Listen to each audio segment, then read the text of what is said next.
Բավարար ակնբախ է, որ ձեր դեմ հարուցված քրեական գործը քաղաքական ճնշման գործիք է։ Եթե դատանը կայացնի ձեզ համար անբարենպաստ որոշում, ապօրինի որոշում, ինչպես է հայրաքելական եկեղեցին, ինչ անելիք ունենք մենք ըստ ձեզ զանգվածային լրատվության միջոցներս, այդ դեպքում ինչ անելիք ունի հավատավոր հոտը։ Եկեղեցու նկատմամբ անշուշտ հարուցված են մեկ տասնյակից ավելի քրեական վարույթներ։ Եվ որոշ է, որ ամեն կերպ ջանք է գործադրվում, որպեսզի,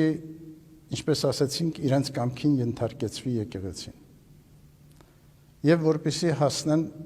իրենց առաջադրած նպատակին հեռացնել հայոց հայրապետին իր պաշտոնից։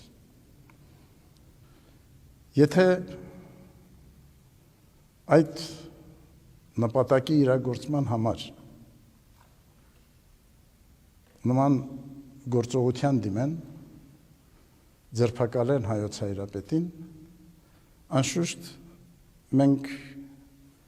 պիտի ենթարկվենք գործող օրենքին։ Եթե անարդար է, բնականաբար բոլոր միջոցները պիտի կիրառենք, որպեսզի արդարությունը հաղթող լինի։ Անարդարությունը գործադրության չդրվի։ Եթե չհաջողեցինք, բնականաբար,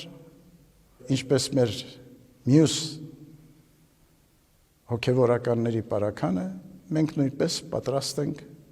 հանձնառությամբ կրելու այդ անարդար պատիժը եւ որոշումը։ Բայց որևէ կերպով մեր դիրքորոշումը չի փոխվելու։ Մենք շարունակելու ենք մնալ հավատարիմ մեր սրբազան ուխտին, հավատարիմ մեր ծառայությանը, մեր ազգին եւ հայրենիքին, հավատարիմ մեր եկեղեցու ինքնավարության պաշտպանությանը։ Եթե իշխանությունները ապօրինի բիրտ մեթոդներով այնուամենայնիվ կարողանան հասնել ձեր հեռացմանը, ձերբակալմանը, Աստված մի արասցե, դա կլինի անձնական պարտություն, թե հարված ամբողջ եկեղեցուն եւ հավատավոր հոտի։ Պետք է ասեմ, որ այդքան դյուրին չէ հայոց հայրապետին հրաժարական պարտադրել։ Եկեղեցին ունի իր կանոնական սկզբունքները։ Եվ հայոց հայրապետի պաշտոնազրկումը ենթակա չէ որևէ իշխանության,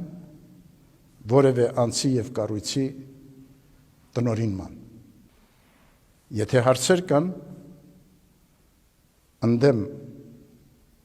հայոց հայրապետի կամ որևէ եկեղեցականի, այդ հարցերը քննարկվում են համապատասխան ատյաններում եւ կայացվում են համապատասխան որոշումներ։ Այնպես որ այդ սկզբունքները մենք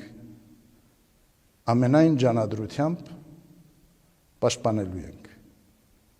եւ չենք ենթարկվելու ճնշումների որևէ բռնության։